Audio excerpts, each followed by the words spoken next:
Welcome to DaGame, a show about golf on the beautiful state of Hawaii and the games people play.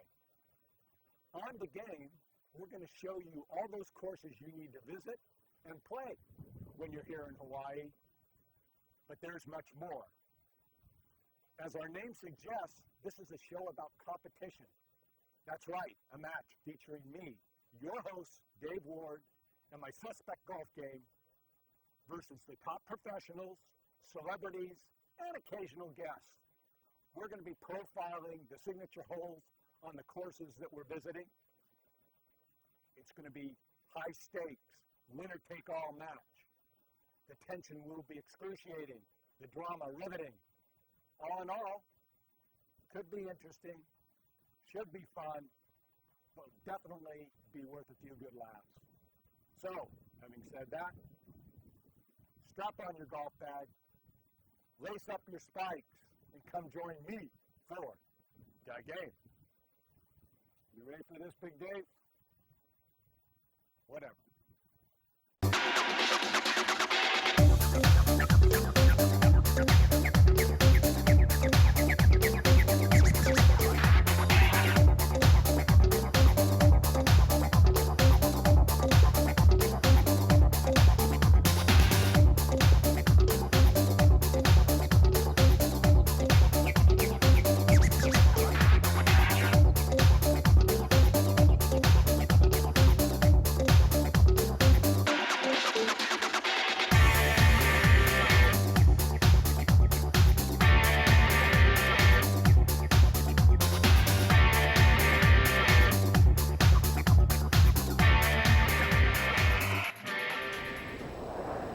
We're here today at the Brian Mogg Academy Performance Center of Hawaii, where you go to get your game on.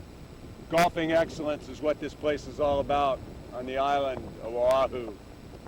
We're here today with my good friend, who I just met 5 seconds ago, Doug Spencer, one of the top pros out here and golf instructor. With me is my Oahu correspondent sidekick, Christina Luck. Before we get some golf lessons for moi and Christina, wanted you to know Brian Mogg Academy, very well known on the island. This is the home where Wai Yang gets it done. So, you know, we're just not talking about local golfers, we're talking about professionals, seasoned professionals. So, Doug, what we're doing here today, we've asked for a couple of lessons. I'm an accomplished golfer, so I'm going to let Christina go first. She is a novice, and that's probably putting it politely. One thing about Christina for our viewing public, her family is rich in golf heritage. She's got it in her DNA, so it's there someplace. Her mother, her grandmother, her great-grandmother, all were good at hitting balls. Good at hitting balls on Hawaii. I don't know if Christina's worth a damn, but we're going to find out. Doug, help her with her game, get her started, and when you get completely frustrated, then you can help me with my game. Pause. So set the club down in front of you there, okay. Like you're going to see on this foam roller. Use the club for balance. Step up here. Oh, you want me to step on it? Yeah. Oh, okay. There you go. All right. Oh. There you go. Okay. See how it changes your posture? Mm-hmm. You got to get a nice balance to stand on there. So I have to just, every time I'm about to swing, I have to kind of think of a right. noodle. So feel okay. the feeling you're getting right now is the feeling I want while you're standing to hit the golf ball. Okay. So that's like leaning forward. Kind of take your grip. Okay. There you go. The ball is teed up right there. That's what I want you to feel right there. Do I, when I start playing more, do I need to carry one of these around with me on the field? You can do it at home. At home, but not on the field. Right. Just you can take it to the range, but mostly at home it's easier. So. People don't walk around with these. Not really, no. Okay. You see them on a professional tour with those things in their bag all the time. They're always doing it. Right. So step off the foam roller. Okay. I've got one wrapped around my waist right now. Now set up. Just stand there. Set up to this ball. All right. Try to feel the same feeling. I can still kind of feel it. Okay. Yeah, check your grip though. Remember your grip. Yep. There you go. Under that cast. Thumbs on the club. Now get that same feeling we just had on the foam roller. A little bit more bent over, right? Soft. Bend over more. There you go. Now you look athletic. Right. Before you looked like a spaz. Yeah, there you go. Now step back up on this foam roller. Get that feel again. Okay. There you go. Now hop off of it. Now set up for that ball. Feeling the same thing. Ah, what about your knee flex? There you go. Now Okay. stay there. Now swing. Go ahead and swing. Can I? Okay. I know. She's in trouble now. Just doing fun when she was talking to me. She'll be alright. My money's on Doug. The pressure's on. Whoa, That sounded pretty baby. good to me. That was good. Is that going for the hole? It just hit the Well, flag. there's like 500 Oh. flags out there, so it's definitely going at one of them. Nice. Oh, right. Nice. Under this bed. There you go. Okay. Good posture. Come on now. Like you're playing tennis. Just think about tennis. Yeah, there you go. Now, I want you to swing that close. Soft arm. There you go. Sweet. Soft arm. There you go. Good. Go ahead, set up there and hit it. There you go. Oh, that worked good. Yeah, soft arms. There we go. Soft. Okay, I got a couple of specific things I want to do So here. tell me what you're doing wrong and why can't you fix it yourself? Well, I can fix it myself. In fact, these are 2 shots, actually 3 shots that I want your critique on that I'm really actually very good at. In Okay. fact, I can pull these things off with about, I'd say, 95% efficiency. Shank? And one of the problems is I don't know exactly how I'm being that good. So, my first proficient shot is when I'm setting up and I'm looking down there and I got a nice little 5-iron in my hand. In fact, you just said it. This shot that I'm really good at is the one where I come in and every time I make contact with the ball, I hit the hosel perfectly, dead nuts on. If that hosel was in the face of the club, You'd be good. I'd be a Be hero. outdoor. But I am really, really good at hitting the hosel. Dead shank. So, why am I doing that? You know, I know I'm doing it, but I can't figure out what in my great golf mechanics is doing that. Am I not releasing the club? Am I just thinking shank? Because I've heard that's a thing. If you start thinking about it, you're going to do it. You're gonna wherever you're thinking, where you're gonna hit it. Really? Absolutely. How about that, golfers? You hit a lousy shot, it's because it's in your head. What do I do to fix it?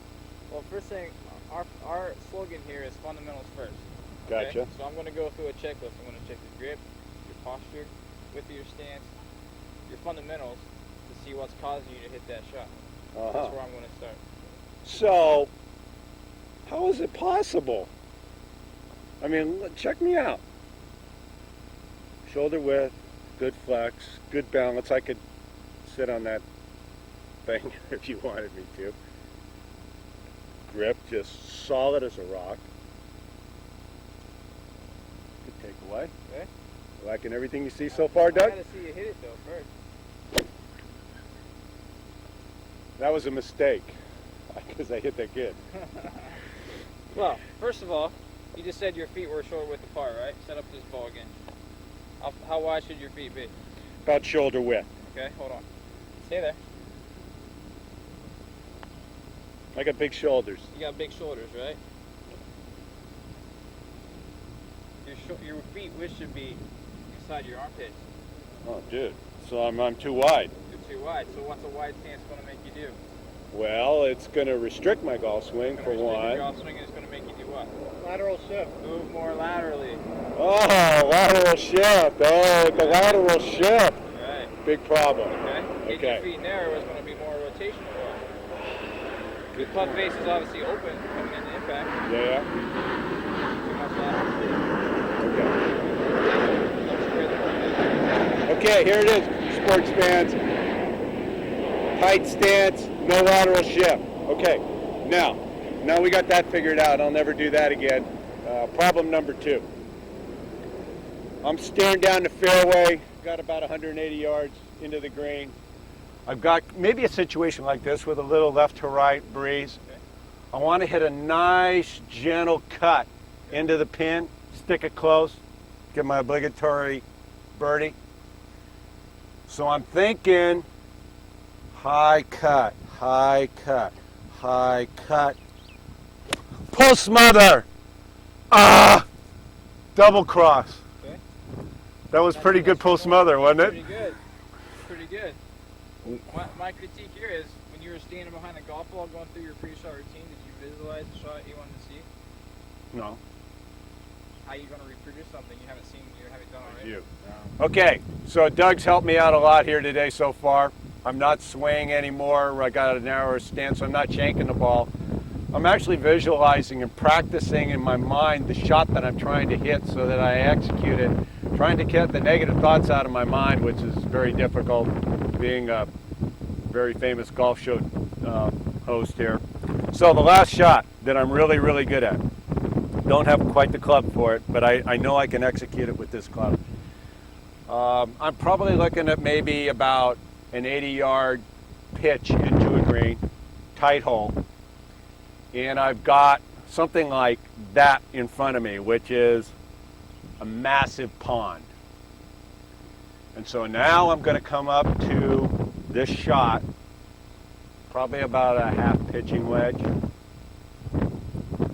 Think of loft, gentle release to the pin. And then, with a high degree of efficiency and regularity, I do what I call the chunky monkey. And the ball goes in the water, usually followed by my club. But since I only have one pitching wedge, I can't do that on a regular basis. We can sell you a new club. We have a Nike Fitness in here where we can sell you clubs. Hey, look at this, man. He's not only fixing my game, he's selling me clubs, man. Anything to make a buck. Now, look at that. Wai Yang is going to be really annoyed at what I just did to his driving range. Why am I hitting that thing so fat? Easy. Easy fix. Sweet. Or do you want the nose of your golf ball when you're in the wedge shot? Or your nose set over the golf ball when you're in the wedge shot? Ooh. Right or left?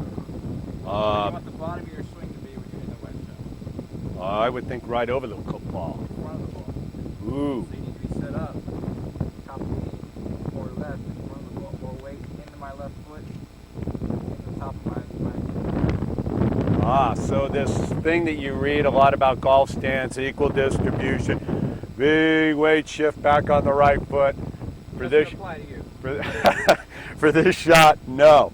Doesn't apply to you. You want to be way more left. There you go, on your left side. Really? Bottom of your circle, bottom of your swing in front of you. Wow. Good. So working the left side. Wow.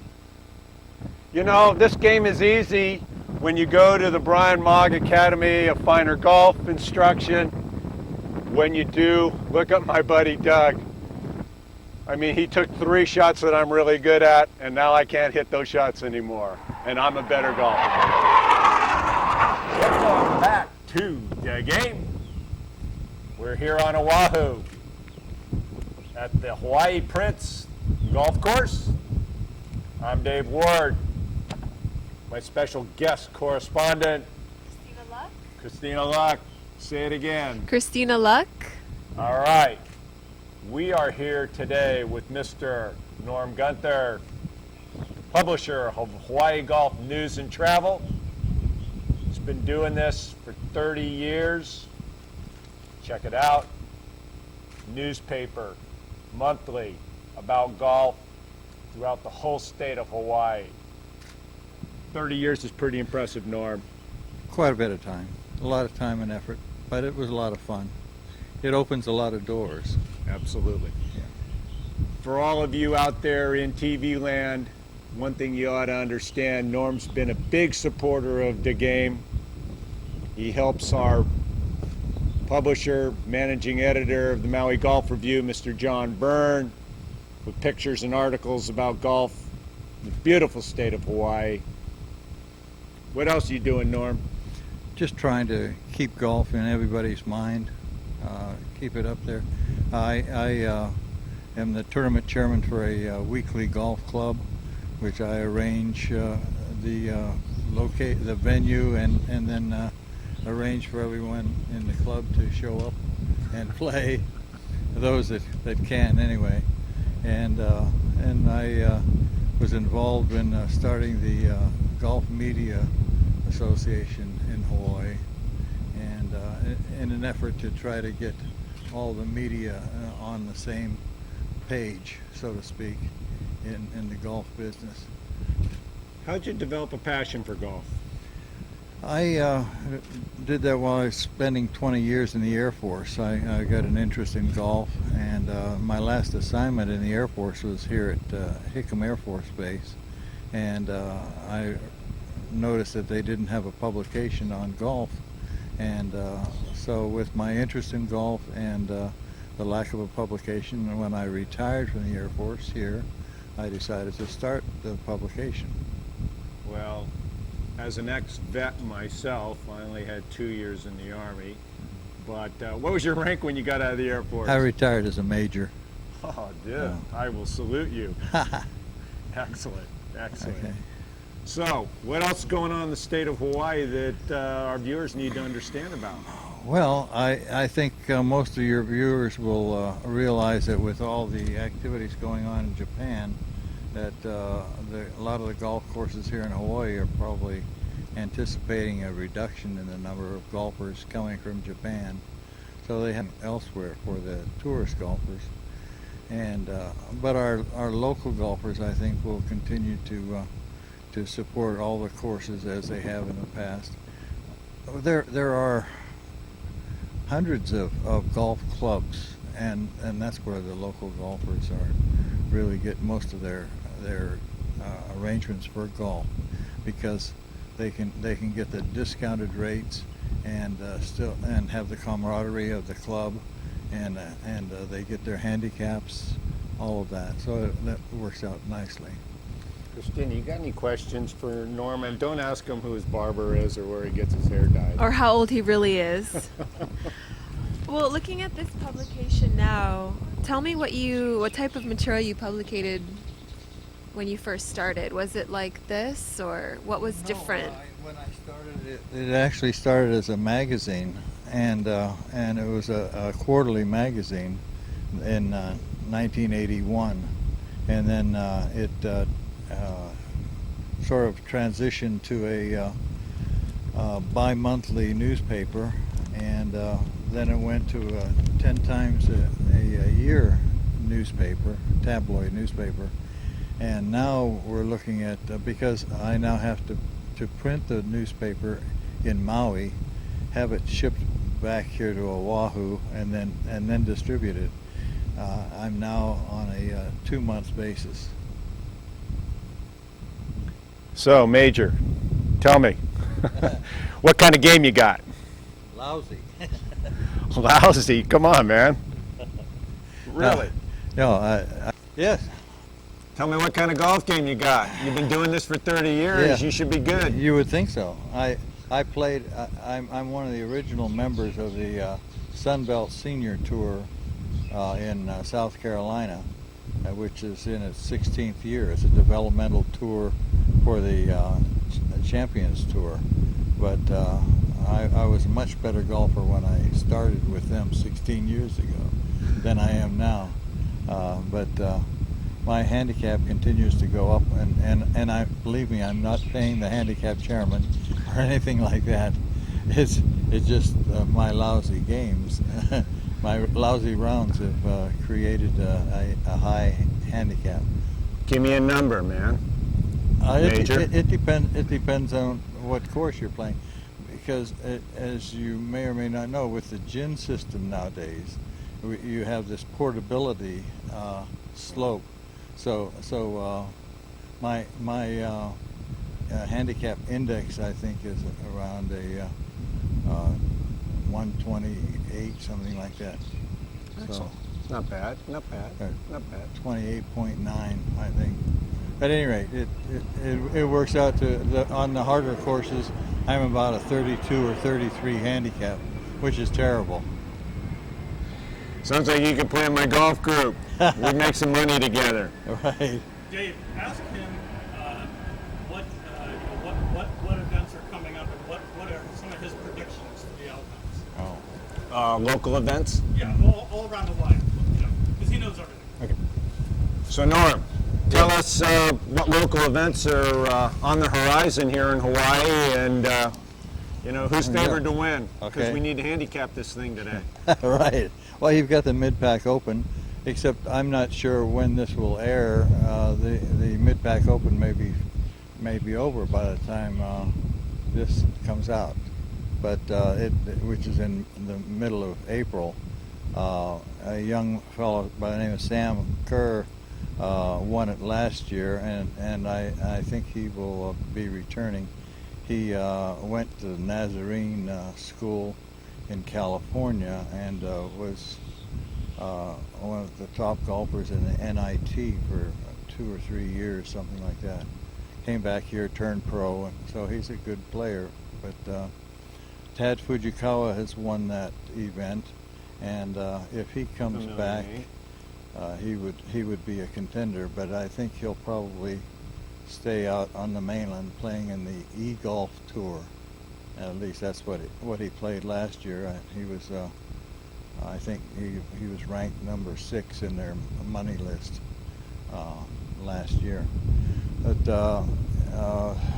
well, Kevin Hayashi has been the guy that most people would like to see win that particular event because he's played it so many times and has never won it. Lance Suzuki, who's a senior now, has won that tournament 8 times. Any young up-and-comers? Yeah, a few up-and-comers, mostly the amateurs, such as T.J. Kua, who plays on the UH team. And then you have Matt Ma, who just graduated from the University of Hawaii last year, I believe. He played on the Oregon golf team under Casey Martin. So, Yeah. what's your prediction for the Masters? Oh boy. Probably Graham McDowell, or I think it'll probably be one of the foreigners. They've all been playing really well. No Tiger on the horizon? Tiger will probably be in the top 10, I would think, but I think he still has a little bit more work to do on his putting. Matter of fact, I was practicing my putting out here, waiting for you folks, and that always is the determining factor. I think Tiger needs to work on the game between his ears, I think you're right. but that's just Yeah. me. Gunther, Yeah. Yes, sir. it's been a pleasure talking to you. You're a good guy. Great publication. Read it. Learn a lot about golf in Hawaii. Not bad, Mike. She's got it. All right, Okay. you're on live. Then I'll take it from you again. So from my previous interview, it didn't seem that I could be promising as a up-and-coming golfer or even a beginner because it seems that you have to start in high school and in college. So what would you say about a 25-year-old age bracket getting into golf? That's over the hill. That's over the hill? No, I wouldn't say you're over the hill. You're just starting up the hill is the thing, and and sometimes Sorry, it's Christina. sometimes it's a tough climb, but I think what you have to do is find a good instructor and get your game to a certain point, because you don't want to get into a golf club and then have your game be so poor that they're all going to say, I don't want to play with her, Right. type of thing. Actually, I would want to play with her because I want to bet her and take all her money. Right, because you'd want to look better, right? Yes, Playing against me. Got it. Do you offer lessons here? He doesn't work for the golf course. This particular golf course has the MOG Performance Center is located here. Let her ask you again because we're taping it so I can cut it. We can Okay. do it. So where do you recommend that I go to get a lesson? Okay. Where do you recommend that I go to get a lesson? And don't say to your direct right.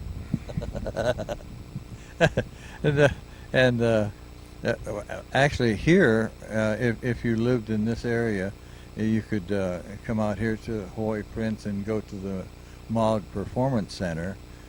Brian Mogg, who runs it and is expected to be here a few days in April, a few days in May, is the instructor for Y.E. Yang, who won the PGA back in 2009. But his cadre of instructors could help you here. You need to find